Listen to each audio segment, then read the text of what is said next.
Hello everyone, here are the main points in today's video. A devastating reversal. The counter-offensive liberated 745 square kilometers, shattering the myth of invincibility. While the Kremlin boasts that the front line is still going exactly according to plan, a lightning strike by the Ukrainian army unexpectedly wiped out 26 settlements, turning Russian armored convoys into scrap metal in an instant and completely reversing the situation in the southeast. The airspace above President Putin's residence was breached, and the S-400 air defense system was burned down during the night. By using top-tier electronic warfare blinding tactics, Ukrainian special forces turned the air defense fortress protecting Mr. Putin's luxurious residence in Glenzig into a raging fireball, exposing a critical gap right at the doorstep of Russia's highest seat of power. The Kinburn death zone and the casualty figure of 43,000 soldiers have pushed the Kremlin into a bloody new mobilization drive. Imprisoned in depleted trenches, cut off from supplies, and suffering through the worst month of casualties in history, the Russian army is on the verge of an internal breakdown, forcing Moscow to prepare for a massive forced conscription. Ballistic monsters swept across the battlefield, and half-ton bombs scorched deep into Russian territory. A secret weapon, with a range of 500 kilometers and absolute accuracy, has officially entered mass production.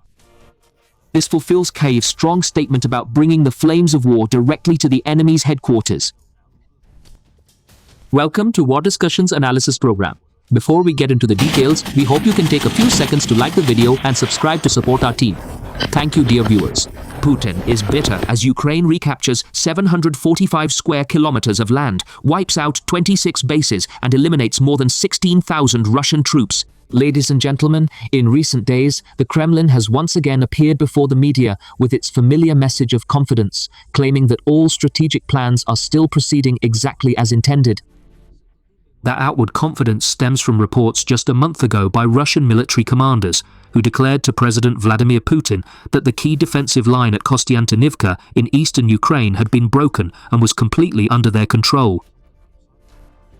However, the harsh realities of the battlefield have never bowed to political statements. The latest developments on the ground are revealing a completely opposite reality, with a dramatic turnaround now favoring the Ukrainian armed forces, shaking the very foundations of the Russian command's illusions of victory. Through a silent counteroffensive, decisive and unexpectedly deep, the Ukrainian army has completely liberated 26 settlements, re-establishing control over a vast territory of up to 745 square kilometers. Not stopping at pushing back the front lines, Kyiv's offensive units have also expanded their sweep operations across more than 300 square kilometers of rear areas to completely eliminate all enemy secret infiltration points. International military observers have assessed this as the most pivotal and vital operational victory in the past 8 months. A shocking event was officially confirmed by President Volodymyr Zelensky to the world. Behind this historic victory is the extremely heavy price that Russian forces had to pay. According to combat statistics, Ukraine's counterattack has taken at least 9,550 Russian soldiers out of action, along with more than 6,600 other occupying troops who were seriously wounded or killed.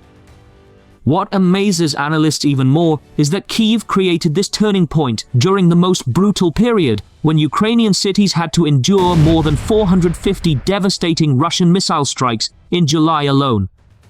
Amid continuous intelligence reports warning about a massive force of nearly 100,000 Russian troops rapidly closing in on the eastern flank from Kostiantynivka to Sloviansk, Ukraine's victory not only turned the tide on the ground, but also completely shattered traditional military forecasting models.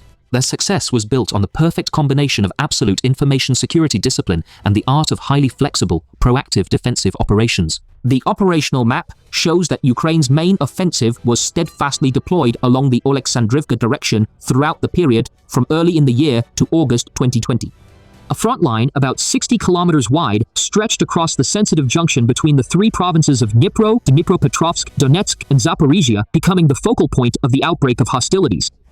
Here, elite airborne brigades, along with Ukraine's special forces units, have meticulously swept every inch of ground, hunting down and eliminating Russian reconnaissance teams and Russian sabotage groups that were embedded behind the front lines. A series of important defensive positions were liberated one after another, including strategic villages like Zeleny II, Novokaske, Kukipske, Tolstoy, Yalta, and Krasnohirske. Regaining control of this vast area has given Ukraine absolute strategic initiative across the entire southeastern front, forcing Russia's supply corridors into a narrow and dangerous bottleneck. At the same time, it completely eliminated the risk of the enemy launching dangerous flanking attacks to encircle Ukrainian forces, going beyond just conventional offensive maneuvers. In addition, Ukraine has also demonstrated its ability to conduct asymmetric warfare with terrifying precision.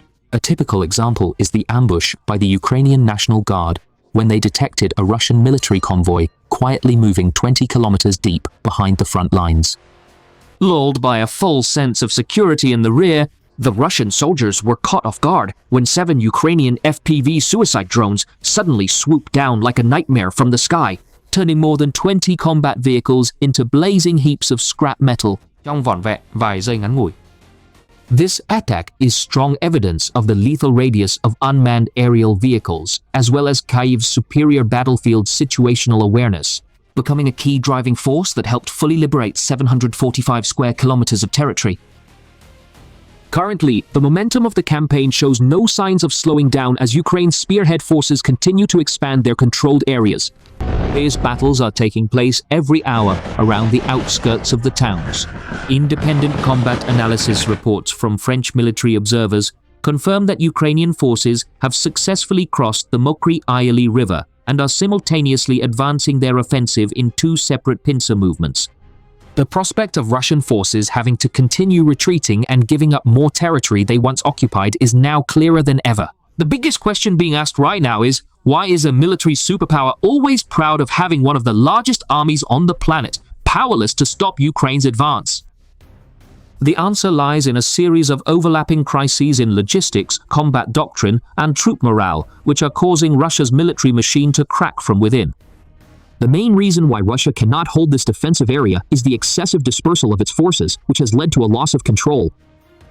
In late 2025, the Russian military expanded its occupied territory through reckless assault tactics, regardless of losses. However, the inability to establish a sustainable supply network across the vast newly occupied territories turned their own frontline units into live targets for enemy fire. In addition, operational intelligence revealed a severe ammunition crisis within the ranks of the Russian military. Moscow was even forced to halt the production process of the km² M2 Kinzhal hypersonic missile, which had previously been widely praised. After this weapon revealed disappointing weaknesses on the battlefield, with target deviations of more than 30 meters, the Russian defense industry was forced to redirect its scarce missile fuel resources to traditional ballistic missiles, which deliver more practical results. The shortage of weapons and the paralysis of the logistics system caused a wave of confusion among Russian commanders, forcing them to resort to clumsy propaganda measures to try to boost the morale of their troops. A typical example of this desperation is the story of a soldier from Russia's 5th Tank Brigade who was sent to the combat zone just to stage a fake video claiming to have successfully captured the village of Zyrenitsia in Zaporizhia province, which has actually remained firmly under Ukrainian control. Right after finishing his flag-waving performance in front of the camera, this soldier was immediately captured on the spot by troops from Ukraine's 142nd Mechanized Brigade.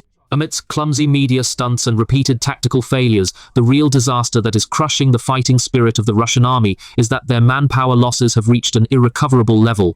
The overall picture of this war of attrition is revealing a bloody and infuriating reality for the Russian army on the battlefield in Ukraine.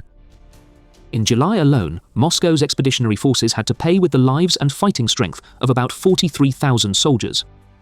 This is the highest monthly casualty figure ever recorded in Russian military history since the beginning of 2025. Not only have they suffered severe attrition in manpower, Russia's stockpile of strategic weapons has also suffered unprecedented destruction, with 68 modern air defense systems and 13,998 various types of military vehicles completely destroyed or taken out of action. The law of survival in war is unchanging. No army in the world can sustain itself for long when it has to sacrifice the lives of more than 400 soldiers for every square kilometer of territory gained. However, despite heavy defeats on the ground and enormous military losses, the Kremlin still shows unwavering determination not to give up its territorial expansion ambitions. Observers believe that President Vladimir Putin is urgently preparing for the largest wave of military mobilization since 2022. A risky move that once pushed Russia into a bloody deadlock that lasted for many years. Political sources indicate that right after the State Duma elections in September, a new wave of forced mobilization targeting hundreds of thousands of citizens may be launched in the early days of the following month. This is the inevitable consequence when the volunteer contract soldier model, which has helped Moscow hold out for the past 2 years, has completely collapsed. While new recruitment drives cannot possibly make up for the staggering rate of attrition at the front lines, along with the pressure of mobilization is a wave of tightening ideological control within the country. Deputy Chairman of the Russian Security Council Dmitry Medvedev did not hesitate to openly attack young people who questioned the absurdity of the war. He even issued a directive to bring veterans returning from the front into schools to spread combat stories and put them on par with veterans of the Great Patriotic War. Nevertheless, those forced propaganda efforts could not cover up the psychological wounds and extreme physical pain of the young soldiers returning from the meat grinder, unintentionally sowing the very sense of helplessness and the specter of war into the minds of future generations. The deadlock of the Russian army is not only limited to the crisis of troop numbers or the soldiers' declining morale, but also stems from treacherous geographical positions that have turned into deadly zones with no way out. The clearest evidence of this tragedy is unfolding at the strategic Kinburn spit. Although they do not maintain a direct infantry garrison, the Ukrainian army has turned this narrow peninsula into a massive open-air prison surrounded by artillery fire and suicide drones. The Russian 337th Independent Assault Regiment, the unit tasked with holding this area, is now in dire straits in muddy, flooded trenches, completely out of ammunition. Food and water supplies have been cut off as all supply routes are blocked by anti-personnel mines and FPV drones. Most recently, the desperate attempt by 8 Russian transport vehicles to take advantage of stormy conditions to sneak in supplies was discovered and destroyed in an instant, turning this land into a mass grave for the occupying forces. Ukraine's determination to expand its kill zone does not stop at the coastal defense lines, but has reached directly to the enemy's highest symbols of power. The night of August 9 witnessed a daring airstrike operation directly commanded by Brigadier General Robert Brovdy, the renowned commander of Ukraine's unmanned combat forces, known by the nickname Madya. In the Zelensk area, a state-of-the-art S-400 air defense missile system, located only about 20 kilometers from President Vladimir Putin's luxurious residence on the Black Sea coast, was fiercely attacked by Ukrainian drones. With a sophisticated coordinated strike, the Ukrainian forces first neutralized the Volna-Kupolgaran electronic warfare system, which was responsible for signal jamming, before turning the S-400 battery, now defenseless, into a massive fireball that burned brightly for hours in satellite images, exposing a critical gap in the air defenses over the presidential residence.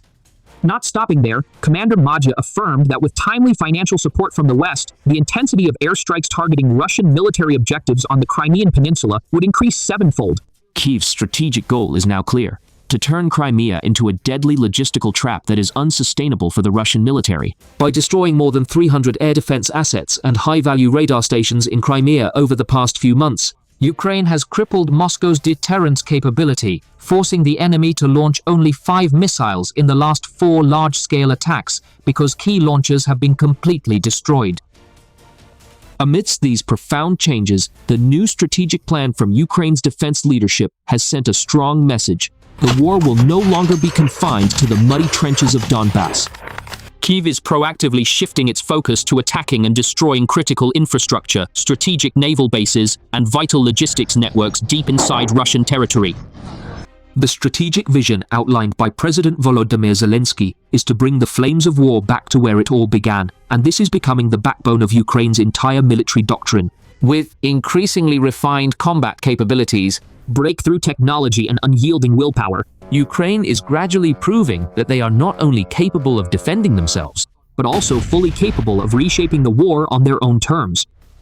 On the level of strategic firepower, the technological balance is undergoing a revolutionary shift with the emergence of the HIM-2 tactical ballistic missile system, also known as SAPSAN, which has been secretly developed for many years by the renowned Poiden Design Bureau since 2007. The SAPSAN project started with a modest budget of just $12 million USD, but has now been completed as a formidable deterrent machine.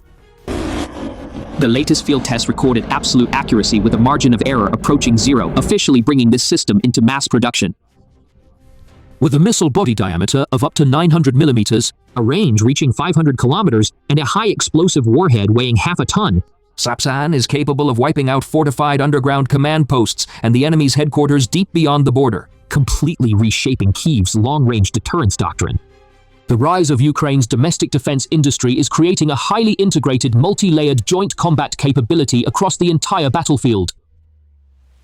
At sea, the Magura unmanned boat teams have recently turned the Black Sea into a no-go zone for Russia's Black Sea fleet. Now, these very asymmetric weapons have now begun to expand their range, hunting for targets along the coast, repeatedly attacking the fortified S-400 positions along the coastal strip of the Crimean Peninsula. When the breakthrough power of indigenous unmanned combat vehicles is skillfully combined with the supply of modern equipment from the West, Ukraine is gradually building a non-conventional military ecosystem, but with devastating attritional effectiveness, breaking the long-range firepower monopoly that Moscow once held.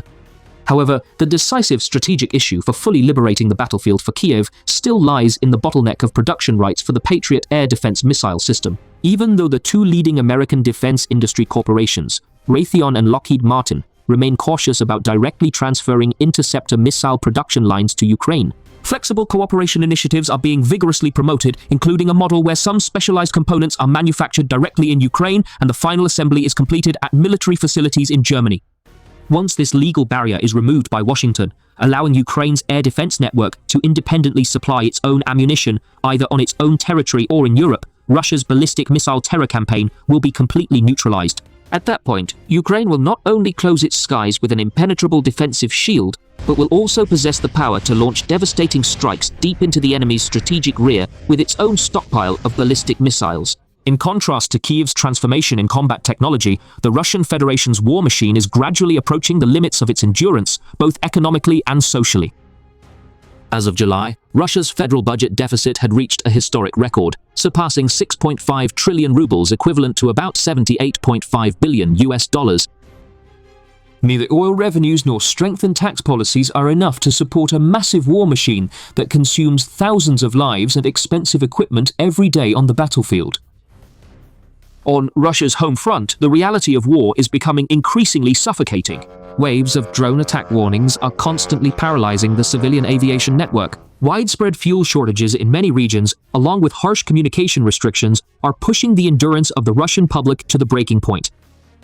Recent independent public opinion polls have recorded a record drop in trust in the Kremlin leadership over the past 2 years, while Russian society's confidence and consensus around the war have fallen to the lowest level in history.